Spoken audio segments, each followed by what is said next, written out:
एक breaking news समोर येते पुण्यातल्या हडपसर परिसरात गोळीबाराची घटना घडली आहे। शिवसेनेच्या कार्यकर्त्याच्या मुलानं हडपसरमध्ये हवेत गोळीबार केल्याची ही घटना घडली आहे। तर मस्तीत गोळीबार करत असताना त्याच्याच मावस भावाला त्यानं गोळी मारल्याची माहिती मिळते। अधिकची माहिती जाणून घेऊयात आमचे प्रतिनिधी योगेश बोरसे यांच्याकडून। योगेश, काय सांगाल, काय नेमकं घडलंय, काय अधिकचे अपडेट्स आहेत?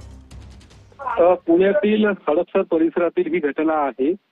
हडपसर परिसरातील सातववाडी कॅनॉल परिसरामध्ये काल रात्री 8:15 वाजताच्या सुमारास एका शिंदे गटाच्या कार्यकर्त्याच्या मुलाने ही हवेत गोळीबार केलेला आहे। मात्र ही सगळी चेष्टा मस्करी सुरू असताना त्यांनी ज्यावेळी गोळीबार केला त्यावेळी त्याच्याच मावस भावाच्या खांद्यातून ही गोळी गेलेली आहे। तो जखमी झालेला आहे आणि या संदर्भात हडपसर मुंडवा पोलीस स्टेशनमध्ये गुन्हा देखील दाखल करण्यात आलेला आहे।